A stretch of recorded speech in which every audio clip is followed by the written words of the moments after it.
D കാർഡുമായി ബന്ധപ്പെട്ട് സംസ്ഥാന സർക്കാർ നൽകിയിട്ടുള്ള പ്രതികരണം അല്ലെങ്കിൽ മുഖ്യമന്ത്രി നടത്തിയിട്ടുള്ള വാർത്താ സമ്മേളനത്തിൽ ID കാർഡ് എന്നത് ഒരു തിരിച്ചറിയൽ രേഖയായി പ്രയോജനപ്പെടുത്താം, സർക്കാരിൻ്റെ ഇടപാടുകൾക്ക് വേണ്ടി ആനുകൂല്യങ്ങൾ അടക്കം ലഭിക്കുന്നതിന് വേണ്ടി ഈ ID കാർഡ് പ്രയോജനപ്പെടുത്താം എന്നാണ് മുഖ്യമന്ത്രി വാർത്താ സമ്മേളനത്തിൽ പറഞ്ഞത്.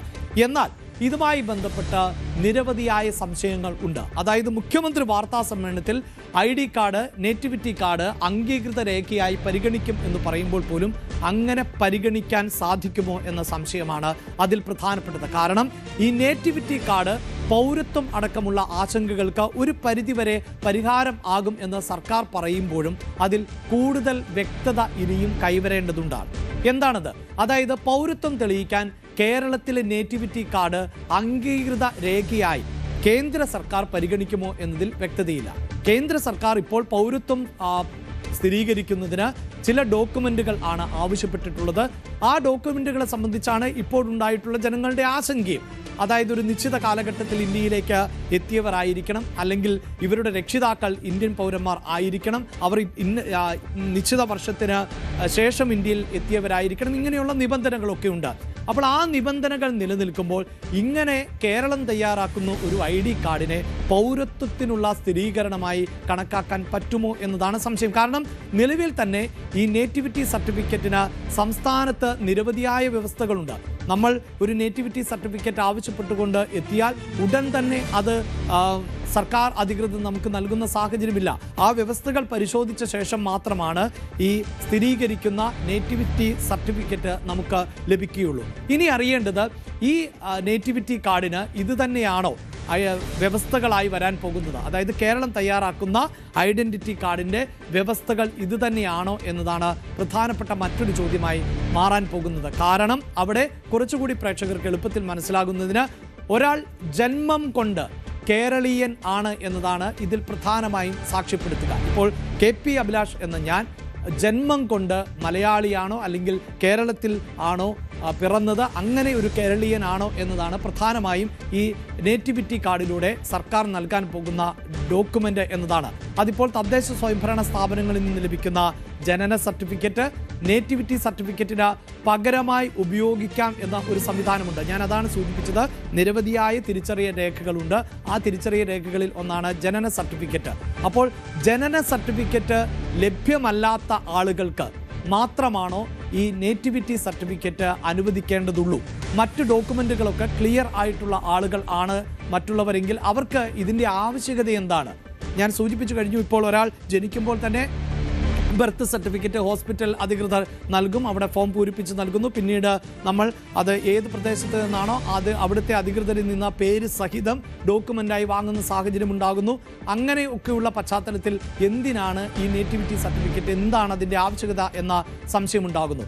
ഇനിയിപ്പോൾ ഈ ജനന സർട്ടിഫിക്കറ്റുമായി ബന്ധപ്പെട്ട ആശയക്കുഴപ്പം ഉള്ള ആളുകളുണ്ട്. അതായത് കേരളത്തിൽ ജനിച്ച ആളുകൾക്ക് മാത്രമല്ല നേറ്റിവിറ്റി സർട്ടിഫിക്കറ്റിന് അർഹതയുള്ളത് എന്നതാണ്. കേരളത്തിന് പുറത്ത് ജനിച്ച വ്യക്തികൾക്കും നിബന്ധനകൾക്ക് വിധേയമായി നേറ്റിവിറ്റി സർട്ടിഫിക്കറ്റ് നൽകാറുണ്ട് എന്നതാണ് മനസ്സിലാക്കേണ്ടത്. അപ്പോൾ അത്തരം സാഹചര്യങ്ങൾ ഈ നേറ്റിവിറ്റി സർട്ടിഫിക്കറ്റിൽ ബാധകമാകുമോ, ആ വ്യവസ്ഥയും ബാധകമാകുമോ എന്നതാണ് മറ്റൊരു സംശയം. ഉദാഹരണത്തിന് ഇപ്പോൾ മാതാപിതാക്കൾ രണ്ടുപേരും കേരളത്തിൽ ജനിച്ചു വളർന്നവർ ആണ്, പക്ഷേ അവർ ഇപ്പോൾ മറ്റ് ജോലി ആവശ്യത്തിന് വേണ്ടി കേരളത്തിന് പുറത്താണ്. അങ്ങനെ ഒരു പശ്ചാത്തലമാണ് എങ്കിൽ, മാതാപിതാക്കൾ കേരളത്തിൽ ജനിച്ചു വളർന്ന ആളാണ് എങ്കിൽ അവർക്ക് മക്കൾ ഉണ്ടാകുമ്പോൾ ആ മക്കൾക്ക് നേറ്റിവിറ്റി സർട്ടിഫിക്കറ്റ് ലഭിക്കുന്ന സാഹചര്യമാണ് ഉള്ളത്.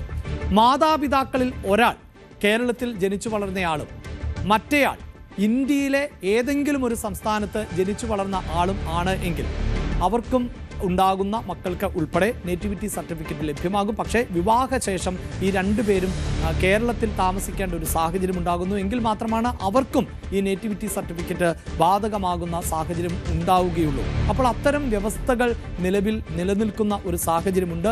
ആ വ്യവസ്ഥകളെല്ലാം ഈ നേറ്റിവിറ്റി സർട്ടിഫിക്കറ്റിന് അല്ലെങ്കിൽ ഈ ID കാർഡിന് ബാധകമാകുമോ? ഇതിലിനി സംസ്ഥാന സർക്കാർ വ്യക്തത വരുത്തേണ്ടതുണ്ട്. ഇനി ഏറ്റവും പ്രധാനപ്പെട്ട അടുത്ത പോയിന്റ് എന്നത് ഇതിന് നിയമപരമായ സാധുതകൾ എന്തൊക്കെ എന്നതാണ്. അതായത് സംസ്ഥാന സർക്കാർ പുറത്തിറക്കാൻ പോകുന്ന ID കാർഡ്, ആ ID കാർഡിന് നിയമപരമായ മൂല്യം ഉണ്ടോ എന്നതാണ്. അതും ഞാൻ നേരത്തെ സൂചിപ്പിച്ചു കഴിഞ്ഞു. വിദ്യാഭ്യാസ ആവശ്യങ്ങൾക്ക് വേണ്ടിയാണ് പ്രധാനമായും നേറ്റിവിറ്റി സർട്ടിഫിക്കറ്റ് ഒക്കെ ചോദിക്കാറുള്ളത്. അപ്പോൾ കേരളത്തിന് പുറത്തു നിന്നുള്ളവരുടെ മക്കൾ കേരളത്തിൽ ജീവിക്കുന്നവരും കേരളത്തിൻ്റെ സാമൂഹിക സാഹചര്യങ്ങളോട് ഇഴുകിച്ചേർന്നവരും ആണ് എങ്കിൽ നേറ്റിവിറ്റി സർട്ടിഫിക്കറ്റ് നൽകാവുന്നതാണ് എന്ന് നേരത്തെ തന്നെ ഹൈക്കോടതി നിലപാടെടുത്തിട്ടുണ്ട്.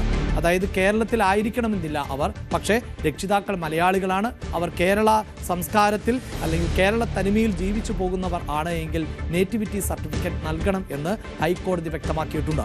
ഇങ്ങനെയുള്ള പശ്ചാത്തലത്തിൽ വളരുന്ന ആളുകൾക്ക് ഈ നേറ്റിവിറ്റി സർട്ടിഫിക്കറ്റ് നൽകുമോ? അത് അങ്ങേയറ്റം കോംപ്ലിക്കേറ്റഡ് ആയ വിഷയമാണ്. ഇപ്പോൾ തന്നെ മറ്റൊരു ഉദാഹരണം, ഇപ്പോൾ തമിഴ്നാട്ടിൽ ജനിച്ചയാൾ പഠിച്ചതും വളർന്നതും കേരളത്തിലാണ് എങ്കിൽ എവിടെ നിന്നാണ് നേറ്റിവിറ്റി സർട്ടിഫിക്കറ്റ് നൽകേണ്ടത് എന്നൊരു ചോദ്യം. ഈ ചോദ്യം 2018 മദ്രാസ് ഹൈക്കോടതി മുമ്പാകെ വന്നിരുന്നു. അത്തരം സാഹചര്യങ്ങളിൽ ജനനം എവിടെ എന്നതിൻ്റെ അടിസ്ഥാനത്തിൽ നേറ്റിവിറ്റി സർട്ടിഫിക്കറ്റ് നൽകാനാവില്ല എന്നതായിരുന്നു അന്നത്തെ കോടതിയുടെ നിരീക്ഷണം. പഠിച്ചതും വളർന്നതും എവിടെ എന്നതാണ് പരിഗണിക്കേണ്ടത് എന്നതായിരുന്നു കോടതി വ്യക്തമാക്കിയത്. അപ്പോൾ മലയാളികളുടെ മക്കളായി ജനിച്ചതുകൊണ്ട് കേരളത്തിൽ നിന്നുള്ള നേറ്റിവിറ്റി സർട്ടിഫിക്കറ്റ് ലഭിക്കണമെന്നില്ല എന്ന് നേരത്തെ തന്നെ വ്യക്തമാക്കിയിട്ടുണ്ട്. അതുകൊണ്ട് തന്നെ ഈ കോടതി ഉത്തരവിനെയൊക്കെ എങ്ങനെയാണ് സർക്കാർ അഡ്രസ്സ് ചെയ്യുക എന്നതാണ് മറ്റൊരു ചോദ്യം. പ്രൊഫഷണൽ കോഴ്സുകൾക്ക് പ്രവേശനം നേടുന്നതുമായി ബന്ധപ്പെട്ട് വിവിധ സംസ്ഥാനങ്ങളിൽ നേറ്റിവിറ്റി യോഗ്യത സംബന്ധിച്ച് ഒട്ടേറെ തർക്കങ്ങളുണ്ട്. തെലങ്കാനയിൽ 9 മുതൽ 12 വരെ ക്ലാസ്സുകളിൽ പഠിച്ചവർക്ക് മാത്രമേ അവിടുത്തെ ലോക്കൽ വിദ്യാർത്ഥി എന്ന തരത്തിലുള്ള സർട്ടിഫിക്കറ്റ് നൽകൂ. അതൊരു വ്യവസ്ഥയാണ് തെലങ്കാനയെ സംബന്ധിച്ചിടത്തോളം. ഇതിനെ കോടതി ശരിവെച്ചിരുന്നൊരു പശ്ചാത്തലമുണ്ട്. അപ്പോൾ അത് മറ്റുള്ളവർക്കും ബാധകമാകുന്ന സാഹചര്യമാണുള്ളത്. അപ്പോൾ നേറ്റിവിറ്റി സർട്ടിഫിക്കറ്റ് നൽകും, അല്ലെങ്കിൽ ഒരു ഐഡൻറ്റിറ്റി കാർഡ് ഇതിന് പകരം, നേറ്റിവിറ്റി സർട്ടിഫിക്കറ്റിന് പകരമായി തയ്യാറാക്കും എന്ന് സംസ്ഥാന സർക്കാർ പറയുമ്പോഴും നിരവധിയായ നിയമപ്രശ്നങ്ങളും ചോദ്യങ്ങളും സർക്കാരിന് മുന്നിലുണ്ട്. ഇതെല്ലാം പരിഹരിക്കപ്പെട്ട ശേഷമോ അല്ലെങ്കിൽ ഇതിന് കൃത്യമായ മറുപടിയും കൃത്യമായ ചട്ടങ്ങളും എഴുതി തയ്യാറാക്കിയതിന് ശേഷവും മാത്രമേ ഈ ID കാർഡ് ലഭ്യമാക്കാൻ സാധിക്കുകയുള്ളൂ എന്ന് വേണം നമുക്ക് മനസ്സിലാക്കാം. ന്യൂസ് ഡെസ്ക് ഇനി മറ്റൊരു വിഷയത്തിലേക്കാണ് പോകുന്നത്. അത് ശബരിമലയുമായി ബന്ധപ്പെട്ട രാഷ്ട്രീയ വിഷയമാണ്. തെരഞ്ഞെടുപ്പ് തോൽവിക്ക് ശബരിമലയും കാരണമായിട്ടുണ്ടാകാം എന്ന ഒരു നിരീക്ഷണം നടത്തുകയാണ് മുഖ്യമന്ത്രി പിണറായി വിജയൻ. വ്യത്യസ്തമായ കാരണങ്ങളാണ് തെരഞ്ഞെടുപ്പ് തോൽവിക്ക് ഉണ്ടായിട്ടുള്ളത്. അതിൽ ഒരു കാരണം ശബരിമലയും ആയിട്ടുണ്ടാകാം എന്നൊരു കണക്കുകൂട്ടൽ പങ്കുവയ്ക്കുകയാണ്. അതേസമയം തന്നെ പന്തളം ഉൾപ്പെടെയുള്ള സ്ഥലങ്ങളിൽ ഇടതുമുന്നണിയാണ് വിജയിച്ചത് എന്നും അവിടെ BJPക്ക് NDAക്ക് തിരിച്ചടിയാണ് ഉണ്ടായത് എന്ന കാര്യവും മുഖ്യമന്ത്രി സൂചിപ്പിക്കുകയുണ്ടായി. ഇപ്പോൾ സാധാരണഗതിയിൽ ഇത് ഏറ്റവും കൂടുതൽ പത്തനംതിട്ടയിൽ ആണല്ലോ ബാധിക്കേണ്ടത്. അതിൽ പന്തളം നമുക്കെല്ലാവർക്കും അറിയാവുന്ന പ്രദേശമാണല്ലോ.